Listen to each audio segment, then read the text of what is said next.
2 Tracer 260BHSLE. Start right in your back in the bumper here. You're just going to reach in, pull that plug out of there. Inside of the back bumper, you'll find your sewer hose. And just take note of those 2 ears and the adapter here. It's how you'd hook it up to your sewer system. And the hose itself, once fully extended, is about 20 feet long. Just keeping it stored in the bumper back here to help keep any sort of stench out of the unit, keep things a bit nicer.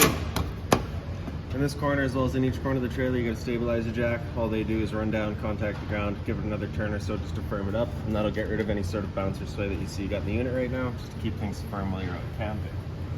A couple of steps forward, we'll get your short cord inlet.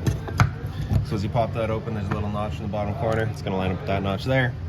Press those in together, little 1/8 turn will lock it into place, and then you get the threaded collar in the back there to really lock it down. As you follow the cord back, you're going to find a standard 30 amp end. Most campsites will have that. You can just plug straight on in and you're good to go. We do also provide you with a 15 amp adapter, so if you're looking to plug in at home to charge your batteries or run your fridge, you get the power to do so. Right beside all that, right up top here, we get your city water connection. So your water hose will just plug into there, turn on the water, and that'll pressurize your water lines throughout the unit. Right underneath it's an exterior shower, so you'll get a key just like this little guy here. Stick it on into there, open her up. Then you get about a 3-foot hose, standard head, hot and cold water. Once you're done, just tucking that hose back in there, storing it underneath the handles, and lock it back down. Underneath all of that, we get your sewer system. You're going to kind of press on that cap and give it a turn, and you can kind of pop it out of there. You see it's got the same ears on it that your sewer hose had. It'll attach the same way. We're just pressing it in, giving it that turn. On the left, you get a gray valve. On the right, you get a black. Black valve is controlling your black tank. Black tank is filtering your toilet, so it's of course going to be your dirtiest water, so we'll be dumping that first. Once that's done, you can then come to the gray. Gray tank's first. Gray tank's going to be filled from your sinks as well as your shower. Typically cleaner water. We'll dump that last just to help keep that sewer hose as clean as possible. Towards the front, we get your freshwater inlet. Pop that cap out of there and your water hose will stick into there. Turn on the water and that fills up your freshwater tank. Right underneath that's a cable inlet. Coax cable plugs into there, fires up at your TV location. Underneath that's your solar panel plug-in. If you're in solar panel, plug into there, charges your batteries. Underneath all that, we get your low point drains as well as your freshwater tank drains. You can see that's just opened up and just dripping out. Right in the back there's a little vent for your water tank, so once you see water spitting out of there, the water tank's full. Storage compartments here, magnetic latches hold them open. Inside of here you'll find your water hose with that park adapter I was telling you about. Around the front of the unit, you get a little service light here. Inside of this box is your battery. As long as you're plugged into that short cord in the back, your 7-pin to your tow vehicle or via solar panel, that battery's charging for you. These 2 knobs there, you can loosen them off, press them back, open up this flap, and you get access to your propane tanks. For the video, just pull this right off. And I can show you your changeover in the front here. So it's currently green with the arrow pointing over here, so it's just letting us know we're good. We got propane running off of this tank. If it were to go red while you got that tank open, it's letting you know you've no longer got any propane. You flip that arrow over to the other side, run off of this tank while you get the other one filled. Standard tongue jack up front, one way's up, other way's down. Other end of your storage compartment here. Inside of there, you're going to find that little jack for running the stabilizers up and down. Up on the front wall there is a little motion sensing light. Can't really see the switch from out here, but we do have the same lights inside, so we'll kind of go over it once we get in there. It is a pet edition unit, so you do get the little leash latch there so you can tie the dog down.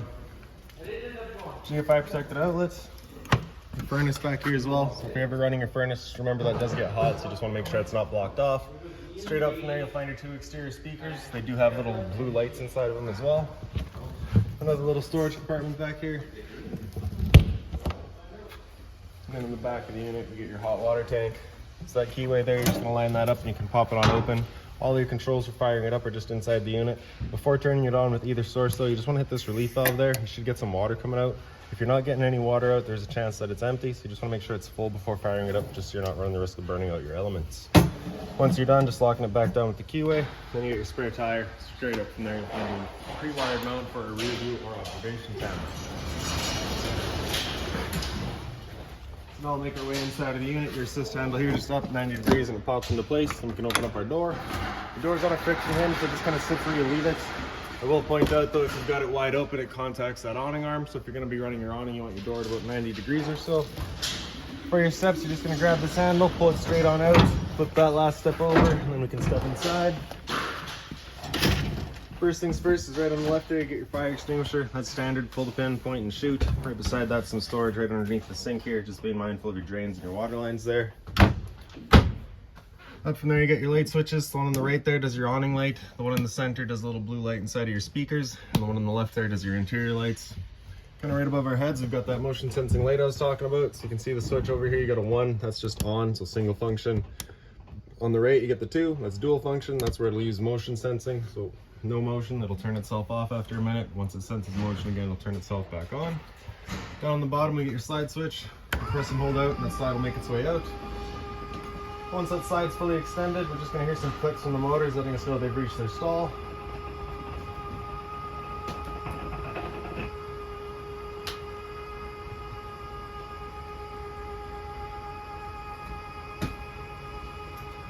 There, I might be wrong there. It might just stop in place.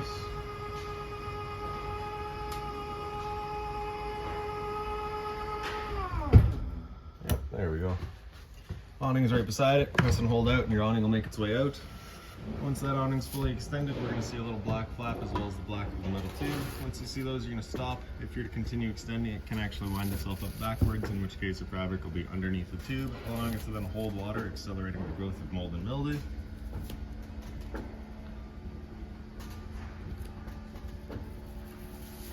So there's our flap, there's the tube, so we'll stop right there. Now if it were to start raining, it's of course going to hold some water anyways. So what you can do is just grab either arm, front or rear. So you're just going to pull straight down on it, and you can see that changes the pitch of the awning out at the head, allowing water to then run. If you like that angle better because it does give you more shade, you can do the same thing with the arm up front. Before you bring them back in though, you just want to make sure these arms are back out straight and fully extended, just so you're not running the risk of bending them. Don't press and hold in, the awning will make its way back in. Again, you're just going to watch to make sure that your fabric's over top the tube. And another thing to keep in mind with your awning is once you get up to about 15-20 kilometers an hour wind, it does catch all that wind, so you want to bring it back in, again, just so you're not running the risk of bending your arms.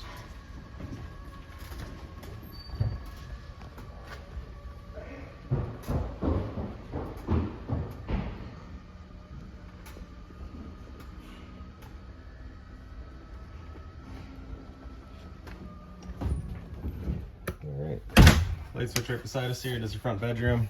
Right inside the front bedroom, you've got your antenna here. Just gonna press up on that, just kind of turning it, looking for your best signal. Wherever you find it, you can leave it there. Before travel though, you just wanna make sure that you are fully clockwise or counterclockwise, just following that arrow. If we pick up the foot of your bed, you do get access to a little storage compartment underneath it. Your 2 sliding doors here just have little travel latches right in the center there. Straight up from there is a TV backer, so you can see your connections for it right up top. A little bit of closet space over here. Same thing on the other side. Underneath here, you get a little reading light. Same thing for the other side.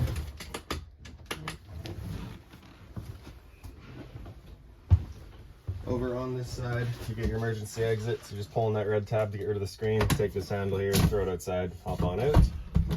Your blinds throughout the unit just sit in place.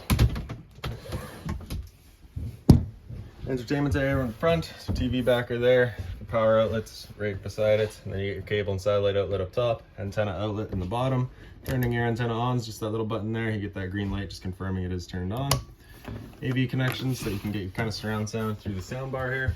Pretty straightforward. Power button turns it on, mode to cycle through all of its different inputs.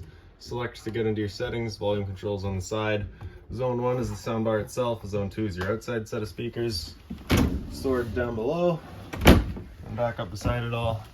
You get your thermostat, so that power button there is going to turn it on. It's also your mode, so you just cycle through all that. In heat, you don't have fan speed. It's just on is on. You can select your temperature here.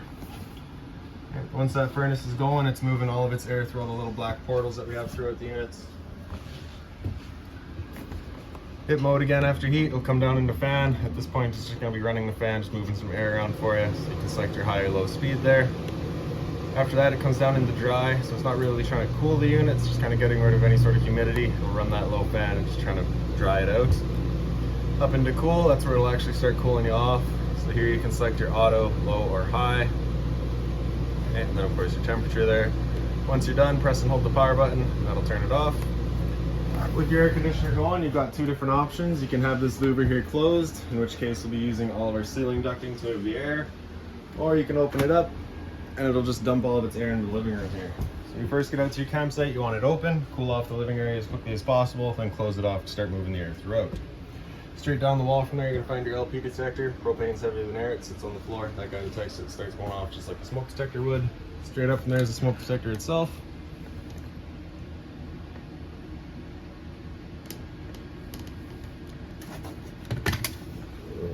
There we go, just a little sticky thing in there still.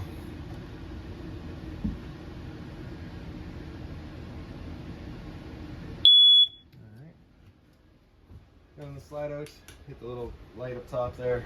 This is also a pull-out couch. Take your two bottom cushions and throw them off to the side. Grab this handle here, straight up and out. Flip the foot over. Lays out into your bed. Once you're done, just picking that foot up, flipping it back over, straight up and in. And then just sticking your cushions back in place.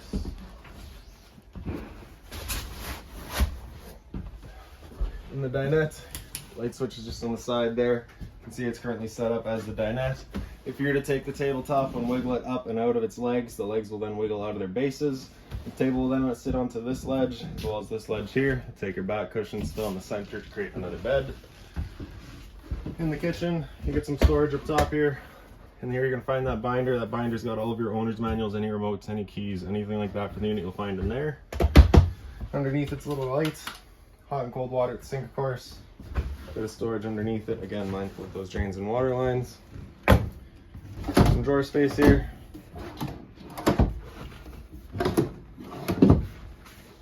Microwave at the top, pretty straightforward, just like home. Underneath that, you get your stove vent. So you got that fan there, as well as a little light. Bifold cover just flips on back. Press that knob into the little flame, hit it with the sparker, fires right up.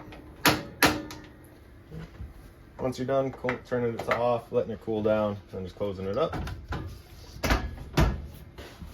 For the oven, pop that open, turn that knob over to the little pilot light, hit the igniter, and she fires up. Once you get it going, you just hold that knob in for another couple of seconds, then you can turn up to your desired temperature, and she fires right up. Once you're done, just turn it back down to pilot. It'll hold just the pilot light for you, but if you're traveling or leaving the unit for a while, you just want that right off. Switch on the side there, press it up to 1, does the knobs, down to 2 does the knobs and the oven. Underneath that's your converter. Press the top and center and it pops on open. All of your breakers down the center here. Whenever a breaker breaks, it sits in the middle, so you just want to turn it off and then back on. On the right side, you get all of your fuses. Whenever a fuse pops, you'll get a little red LED right beside it, letting you know which one went. Some more storage. Throw the little light up here. And again, some more storage. 12-volt fridge, so as long as your batteries are charged or charging, this guy's going for you. Little grill for the furnace down there, so you just want to make sure it's not blocked off. Some closet space here. There's also a roof vent right above our heads here, so just turning that knob to open it up. The two bunk spaces are pretty well the same. The difference being up top you get a little light there, or the window, sorry. Both of the bunks do have a little light. And then some doghouse storage underneath. And lastly, into the bathroom, you get your dual function lights in here again. Little medicine cabinet there. Underneath that, you get your monitor panel. So water pump's in the bottom corner there. You press that switch, turns on your water pump, drawing out of your fresh tank to pressurize your lines. Monitor system's up top, so battery, you can see we're currently C for charging. G would be good, F is fair, L is low. Your fresh tank, as you fill that up, will go to 1/3, 2/3 and full. Same idea for your black and your gray. Beside it's your water heater tank controls. So a little thunderbolt on the left side there, just turning it on with electricity. Flame on the right, turns it on with gas. In the center there, you have a little kind of check light. So basically, if that were to ever come on, it's just letting you know it hasn't fired up. At that point, just off, back on to reset it. Hot and cold water at the sink, of course. GFI protected outlet beside it all. So reset in the side, sorry, test on the side, reset in the center. Toilet there just flips on up, and then you get your flusher front and center. And then in the shower, you get the nice stainless head and hose. With lastly, the little roof vent up top. It's just turning that knob to open it up. Switch for the back, switch for the fan in the back corner. And that's about it for this guy. So if you've got any other questions on the unit, please feel free to give us a call, 204-237-7272.